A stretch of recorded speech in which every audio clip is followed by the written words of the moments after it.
nga pala si Yesha. Ikaw, anong pangalan mo? By the way, transfer ka pala dito. Mabuti dito ka nakapag-aral. And, pwede ba? Huwag kang maingay. Ang sungit mo naman, parang nakikipagkaibigan lang. Duh. Okay. Hi, Rico. Good morning. Paano mo nalaman ang name ko? Hello. Mag-classmate tayo. Ano ka ba? Ay, oo nga pala. Di ba yung ginagawa mo? Projects and assignments mo.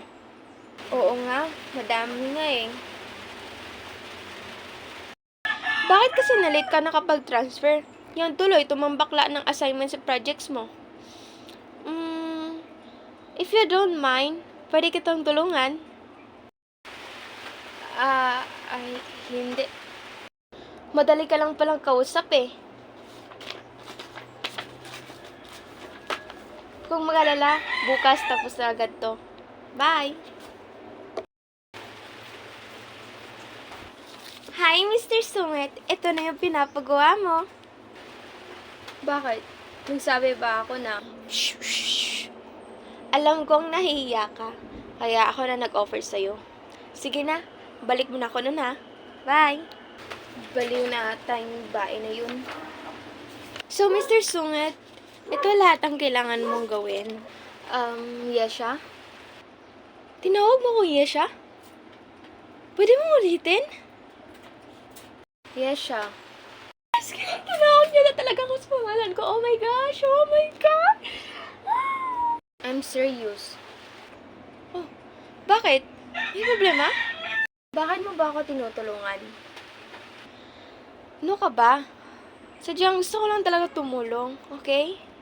Ano masyadong maraming tanong? Oh, siya. Pabalik mo na ako sa upuan ko ah. Bye. Mamaya ulit.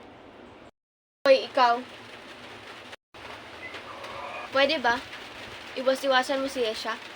Nakakadiri kayong tingnan. Hindi mo ba alam na anak yan ng CEO sa pinakasikat na kumpanya? At saka, meron ka namang utak at kamay, di ba? Bakit pinapagawa mo lahat kay Yesha? Ginawa mo ba siyang alipin? Ikaw naman yung mukhang alipin. Wow naman, Carlo. Nakakaya naman yung sinabi mo. Hindi ka ba nahiya sa sinabi mo kay Rico? Sa'yo naman tumatama. Sino sa inyo ang laging dikit ng dikit? Let's go, Rico.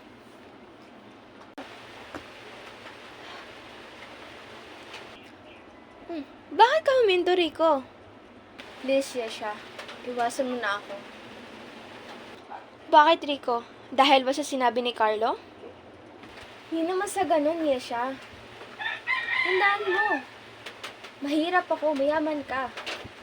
Kaya huwag ka na makipagkaibigan sa akin. Pero, Rico, paano ito, Mama? Hindi na ako makakalapit kay Kuya. Iniiwasan niya na ako. Yesha, huwag kang mag-alala. Hinasok ko na yung umampun sa kanya. Tsaka, dati na pa niya alam na ampun siya at nakidnap siya. Kaya, sa pag-graduation, pwede natin ipaalam sa kanya. Tsaka, okay na ang lahat. Talaga, Mama? Yes! Makakasama ko na talaga yung kuya ko. Malapit na ang graduation na. Pero ilang linggo na hindi na pumapasok yung makulit. Bahala siya. Alam mo ba, balito ako. Na-hospital na si Yesha. Bakit? Hindi ko nga alam eh. Pero, may cancer daw. So, nasa hospital pala siya. Nurse, nasan po ang room ni Miss Yesha Cruz? Ano po kayo ni Miss Yesha? Classmate niyo po. Okay, nasa room 325 po. Okay, salamat po. Mr. Sungit, bakit ka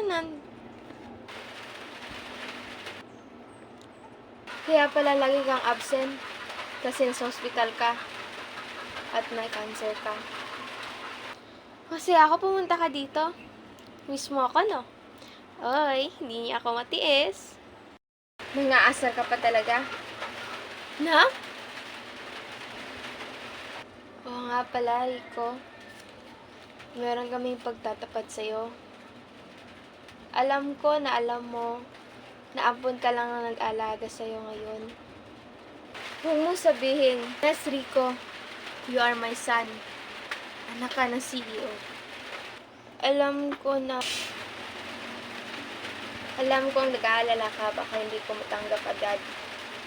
Pero, matagal ko na tong pinaghahandaan na magpapakilala yung totoo kong pamilya. Kaya pala, ang gaan ng loob ko, kahit ang kulit-kulit mo.